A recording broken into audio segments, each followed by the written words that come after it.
คนเต็มตลาดเต็มเลย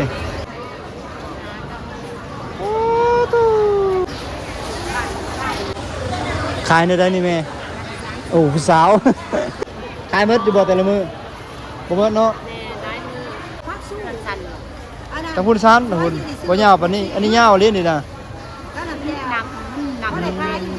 โอ้ยทางพี่ละยาวๆคนก็ยาวๆทางนี้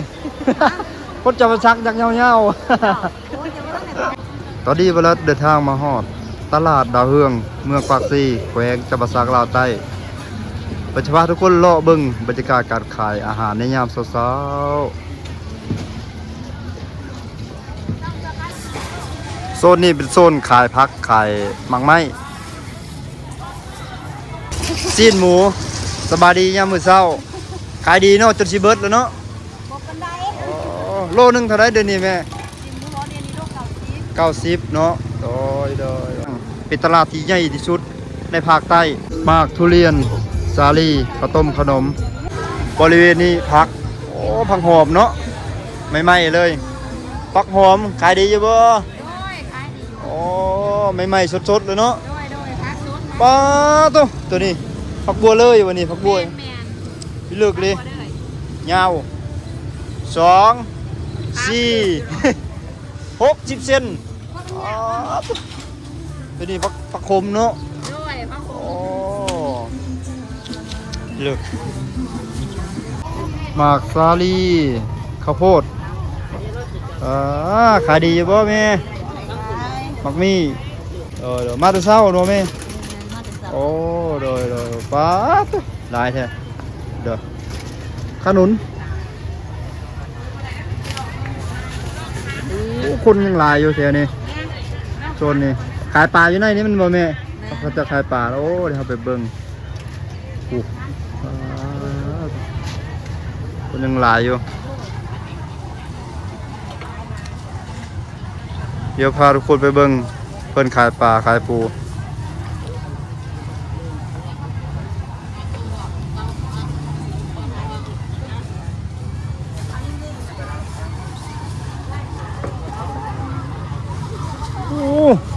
ปลานิ่นโมเมนี่แบบแอฟริกาเลยเนาะแบบคนแอฟริกาเลยปลานิ่นนี่ป้อตัวดำปื้ออยู่กระสังน้ำคลองเลยเนาะโอ้อันนี้เสื้อผ้าโอ้เมียงอันนี้กล้วยหอมมากไหมโอ้เอา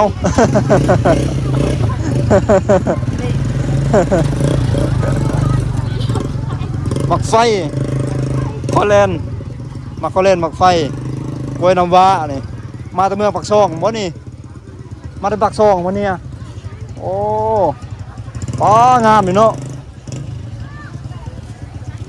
เครือนี่ขออนุญาต2 4 6 80 เซน เกือบเม็ดอ๋อเครือหนึ่งลายไปได้แบบนี้นะงามๆแบบนี้นะพอฮะ10 กิโลที่เป็นกิโลเลยเนาะโลละลายไปเลยโลละ 7,000 กีบเนาะโอ้กับบริเพงบัตรแถวเชฟโปนเขาก็ขาย 3-4 พันแหละแม่นแหละเชฟโปนเอามาพี่ลายได้เอาไปต่อเขตเอาข้าไปอุบลต้องกล้วยงามๆเลยงามๆเลย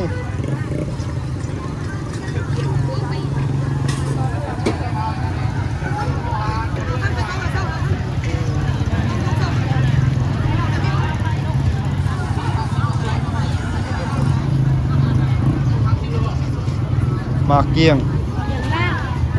ลาวเนาะฮะปักซ่องวะเอ้าปักซ่องก็มีมาเกียงเนาะโดยมันอากาศเย็นเนาะแม่เนาะโอ้เอาเราคิดว่ามีแต่แถววังเวียงเท่านั้นโอ้ตัวนี้วังเวียงนี่เนาะโอ้ตัวนั้นปักช่องตัวนี้เด้ตัวนี้นี่โดยมัดไทยบ่โอ้ปักซองคือกันเนาะโอ้โดยปากซองแพ้อัตตะปอกตะปือก อ๋อ เอ๊ะกายหมดของไป โดยแม่มาแต่เช้าวันนี้ เรียนมาหาหมู่ อ๋อ เพราะว่าหาหมู่เพิ่นเปิด จักโมงเมื่อนี่ ฮะ จักโมงจังเมื่อ โอ้แต่ แล้วแต่เนอะ ผู้ต้องคนกับ2หมู่เมื่อ โดย ภายหนึง โดย 11หมู่ โดย แม่กับ4หมู่2หมู่3ห แล้ว มู่ แล้วแต่อารมณ์เนาะ แต่เอารถยังไงกับเมื่อนั่ง โดย นั่งรอคนบ่มีคนกับเมื่อ โดยเข้าใจ แม่นบ่ได้เขาเจ้าเที่ยว อ๋อ นี่แน่ก็นั่ง มาทุกมื้อ 3หมู่ ทุกมื้อป่ะแม่ แม่นมากคือมื้อ อ๋อ อัน โด นี้ ย มาให้สิละ5 ทีก็ได้จะคือบ่ถามหาค่าทีบ่ โดยค่าที่ โอ้ค่าทีก็ เอาจ่ายเป็นวันบ่หรือจ่ายเป็นเดือนแม่ จ่ายเป็นบ้าน1แสนหา อ๋อวันละ1,500,000เนาะ ค่าปีรถ30เอาเก็บน้ำเสา120,000กับ30ก็เป็นแสน อ๋อ ค่าเอามาจำกับล้านหนึง โอ้ จำทีไว้ โอ้ต้องจำเนาะ เขา ต้อง มา มา จำ จำ ใบหมู่ก็มาเอาทีเฮา โดย แต่ว่ามันเอามาจำใบเท่าหลัง อ๋อ เอาทีเฮา ถ้าเขาประจำเธอเอาคนอื่นเอาไปรถเนาะ บอกว่าดืนเขามาหรือไหน โอ้ เขามามันบ่มีทีไผเด้ โดยเขาบ่ได้จองเลยเนาะ เขาบ่ได้จองให้จองทีก็แม่นอยู่เนาะ โดยเขาต้องได้จองล่วงหน้าไว้ง่ายๆเนาะ โดยอืม ถ้าบ่จองกับไผอยากเขาก็ละ โดย มันถ้ามารุ่นเด้บัดนี้หมู่เขาเด้อเสื้อเขาใต้บัดนี้ เนาะ มันก็บ่มี อ๋อ หมู่เขาเด้ แม่น เขาก็จองไว้ เขาต้องได้จองไว้ล่วงหน้า เขารอคงไผคงมัน อ๋อ ตัวเขาเจ้ามารุ่นเขาบ่มีเขาบ่ได้จองเขาก็บ่ได้เขาคัน โดย มีบ้านคันเด้ อ๋อโดยปักกลำปักสู้ เออ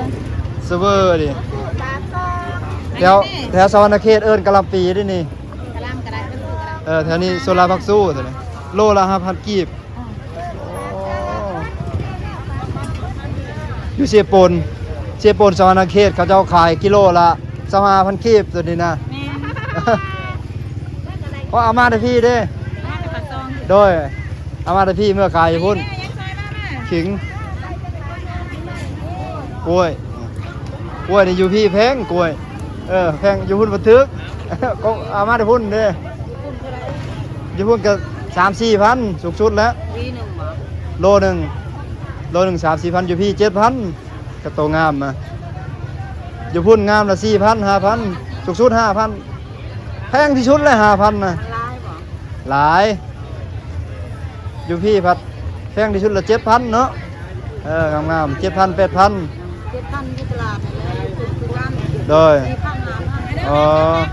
โดยโอ้หลายเลยเนาะกล้วยสับสิกินคนหลายตลาดปากซีก็เลยมีอาหารหลายเข้ามาขายปาดโตปาดซูชิกับตลาดสวรรค์ไส้ก็ได้ตลาดสวรรค์ไส้อยู่แขวงสารเขตกับคนหลายไปดีแหละตลาดขายของกินนะ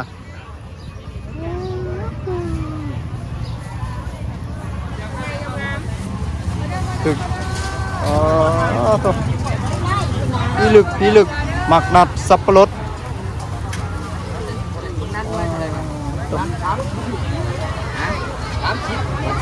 มีเศร้าเป็นชิป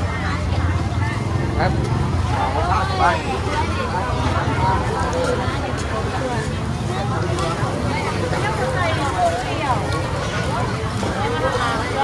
พอตกยาวลึกแล้วบักบงนี่ก็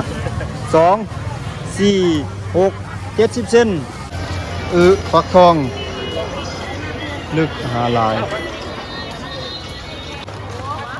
โอ้โหพี่ลึกเกิดปลายังว่าตัวเนี้ยลึก ปลาพอ ปลาเพาะวะ แม่น โอ้ขายโลเลยต้องใช้ปลาเพาะนี่ ลูก80 โอ้ปลาน้ำโขงเนาะ แม่นค่ะแม่นพอ ปลาน้ำโขงลาวใต้ปลาเพาะโลละ80,000กีบ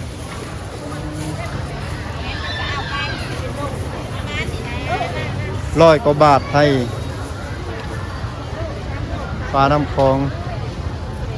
ชิมดแล้วเนาะแม่เนาะชิมดแล้วปลาตัวนี้เขาเอิ้นปลายังไง ปลาโจก ปลาจุกเนาะมาได้ใช้นี่แม่ ปลาขอ หัวปลาคอเอาเลยบ้านหัวปลาคออยู่ใช่ไหม อ ไกลบ่ ขับไปแดนเมื่อจำปาสักนี่เห็นยูทูบก็คล้ายตามยิ้มทาง โอ้ลงจำปาสักพุ่นเนาะ แม่ ลงเมืองจำปาสักพุ่น เมืองจำปาสัก จักลักไปนี่แม่ ไม่หาซิปถึงบ่ โอ้ไก่เนาะโอ้สิฮอดวัดภูแล้วซั่นน่ะ แม่ถือว่ารถถูก อ๋อแม่ก็มาไก่พี่ลึกแท้เนาะมาจากโมงแม่ มา4 โมง มาแต่4โมงพอพี่6โมงโอ้ตอนนี้7โมงโดยมันมาเด้อแม่เด้อให้หมดไวๆเครื่องใส่เฮือนครัวนี่โหดมวยมีฮอดเครื่องกองบุญได้ดีใดนี่เครื่องทำบุญ ฉันขึ้นนี่นะอันนี้ไว้นะ น้ำหวานอยู่นี่ไก่สดโอ้ดึกน่าลึกแท้สักทีเลยเกิบนี่หมากไม้หมากเงาะคนกำลังหลายเลยตัวเด็กดอกกระเจียวลิ้นปลาปลาเด็กนัวจะปลาสาก สบายดีเด้อแม่เด้อสบายดีอู้บริษัทปลาเด็กเนาะเมงจินูนพักโอ้ลาซาปลาตองขออนุญาตวัดแพกเบิ่ง2 4 60 เซน65 เซน2 4 6ตัวนี้80 เซนมีใหญ่กว่านี้อีกนะอ๋อตัวหนึง10 โลก็มีโอ้ตวอันนี้ก็ยังว่าใหญ่ที่สุดเลยเนี่ย80 เซนเลยนี่ความยาวนี่ วันนี้มีแต่3 โลไป อันนี้โอ้ตัวนี้3 โลไป4 โลนึงมาตัว10 โลกันทางนี้ว้าวโธ่ตัว10 โลมันสิบ่ยาวเป็นเมตรปลายพุ่นแล้วเนาะ เลิกกันเลยอ๋อโธ่พุ่นแล้วได้แถวรีพีพุ่นแล้วนี่บางเทื่อเนาะอึ่งอึ่ง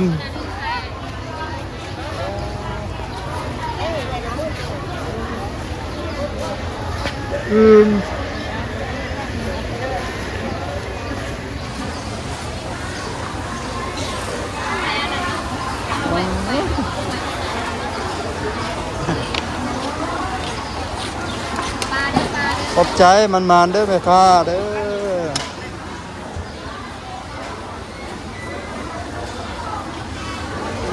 ปลาย่อน ปลาย่อนไหมแซ่บ ใหม่ๆแซ่บๆเนาะอ๋อตัวขายพ่วงละเท่าไหร่อันนี้ละแม่ พวก60 พัน โดยก็ตัวบักหลายๆเนาะ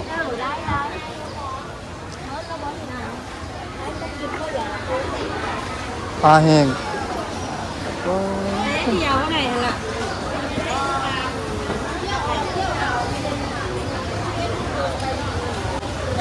ขายในได้นี่แม่ โอ้ผู้สาว มัด30วันนี้นะ โอ้ มาซอยเจ้าซอยปลาแห้งเจ้านี่เอามัดหนึ่งใส่ถุงมารอตลาดก็ได้แต่ปลาแห้งนี่แหละ ทำเงินกินทุกคนแน่แซ่บ แม่นเอาไปฝากเขาเจ้า ปลาธรรมชาตินี่ ปลาธรรมชาติ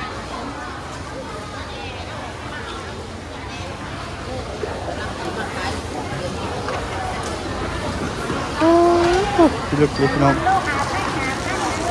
ตัว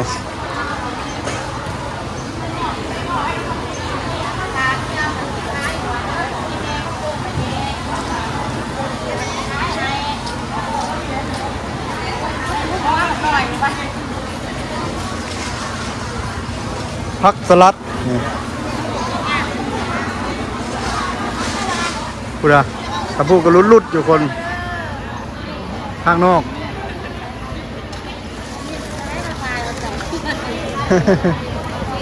มาทางใดพ่อค้าเด้เมื่อปักซี่เฮาฮะอ๋อพ่นท้องเนาะ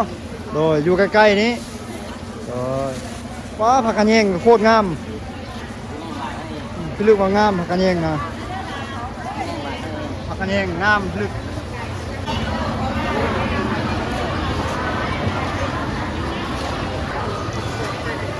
นี่คือลาซาปลาส้ม เมืองปากซีแขวงจำปาสักลาวใต้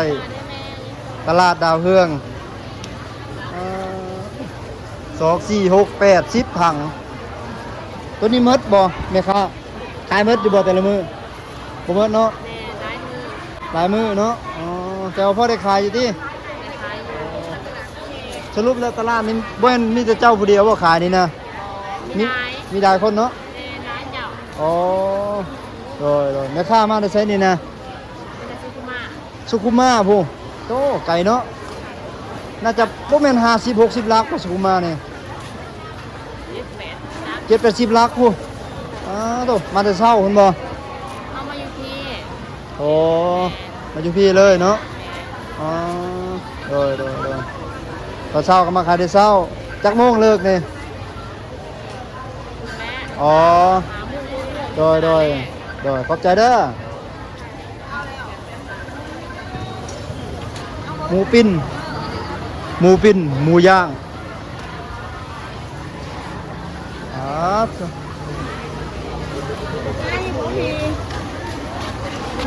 คนหลายจุดชูดจุดต่ำกันย่างกัน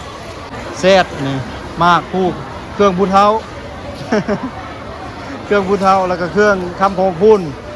เขาเสียผัวเมียกันเขาสิเฮ็ดพิธีผูกคอต่อแขนได้มาหาเจ้าแล้วได้มีแม่ มันอยู่บ่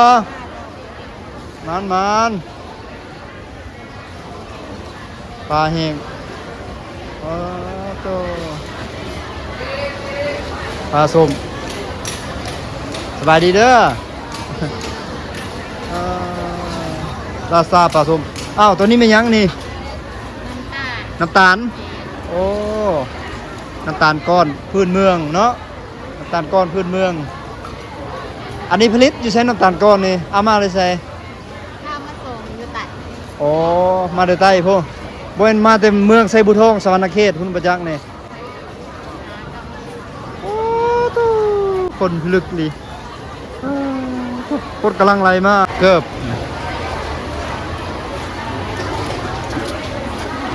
ปลาแห้งโป่งจนพูนหัวคาคนมีค่าเด้ออยู่นี่ ไม่เท่ามีค่าเนาะ ไม่ไหวให้เท่าไหร่ฮะ ปลาขยอนปลาเพี้ย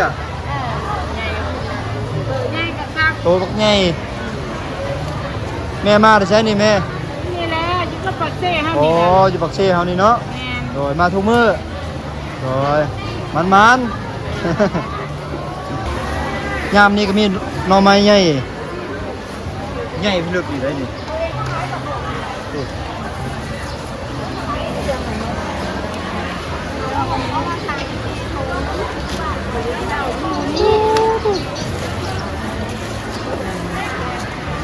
มีเจ้าก็ส่งเข้าคักเนาะส่งไปตาเข้าคักอะไรมีกันปาดจวดโลด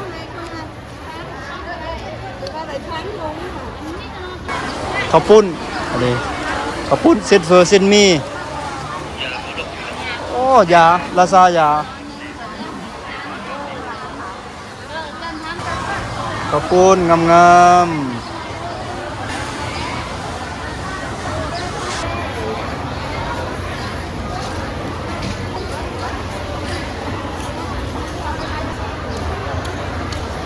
อยู่นี่มีแต่ตีน โอ้มีแต่ตีนกับตีนอยู่นี่เนาะตีนหลายหางงัว บางออนบ่บางนอนแบบเขานี่ ดอกไม้ประดับต้นไม้อันนี้ก็ขาย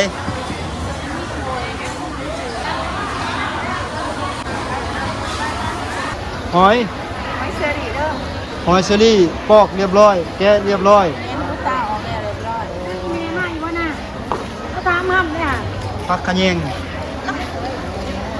หัวหอยเชอรี่เอามาอยู่บ่มันยังสอบนึง อ๋อนี่ มาถามหมดเอามากินที่แม่ พูดอ่ะแต่ผมมีแต่นับเงินหนู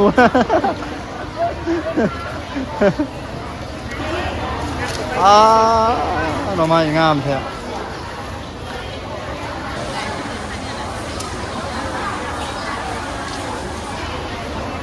เค็บ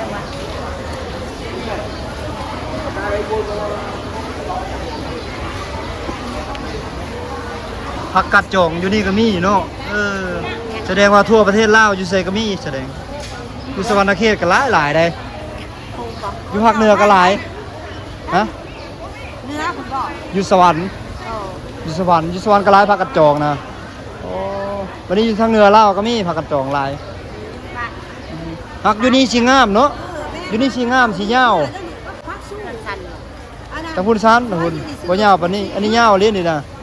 ก็น้ำแดงหนังเลยค่ะที่จอดเสา โดยทางพี่ละยาวๆคนก็ยาวๆทางนี้ คนจะมาชักจากยาว โอ้ยจะว่าต้องแบบยาวเนาะ ๆดึกแต่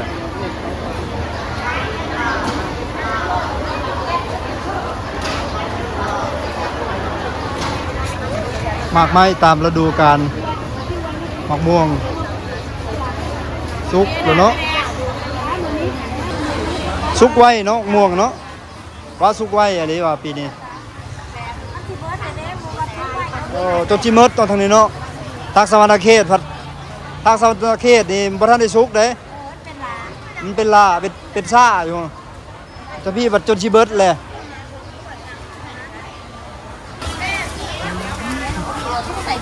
คุณกำลังเอาลงมาลาซาหมากไม้อันนี้ก็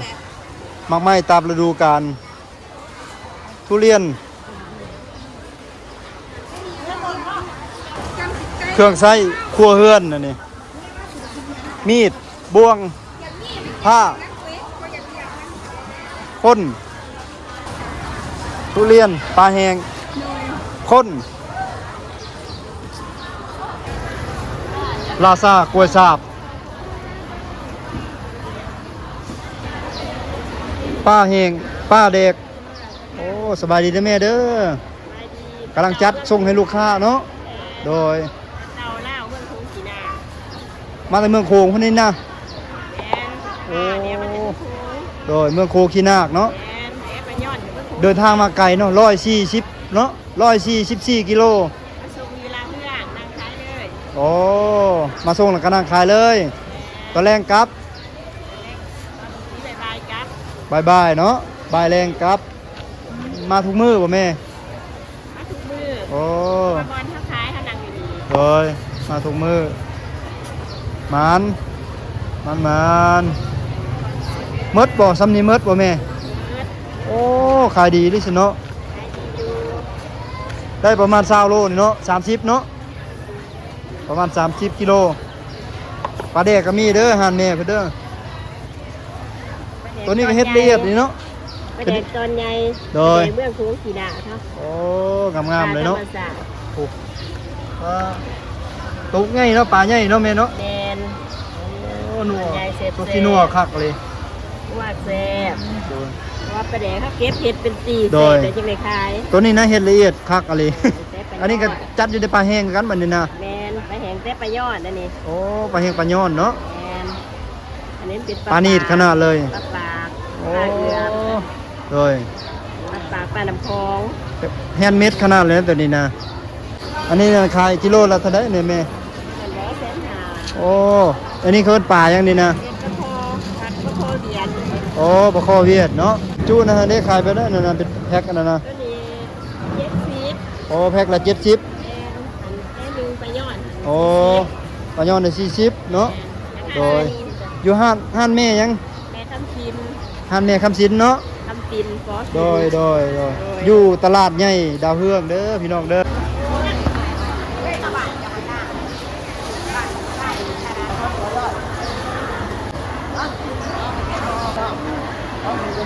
หมากไม้ตามฤดูกาลเห็ดขาวผักบัวก้อนคักเลยปลูกเองเลยว่าทงหอกลูกอ๋อมีคนผลิตให้แล้วเนาะเจ้าเรามีจะมาจำหน่ายข้าวปุ้นแบบโบราณข้าวปุ้นสมัยเก่าเด้นี่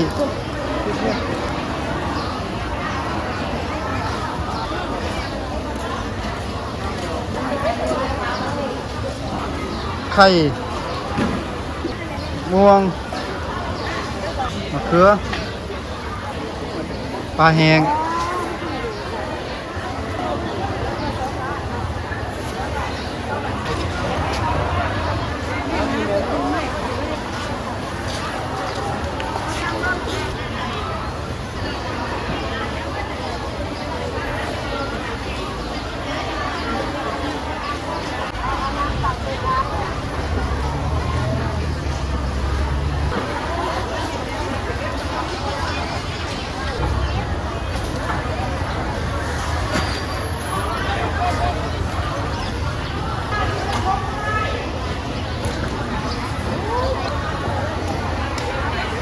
ผักดาดีเขา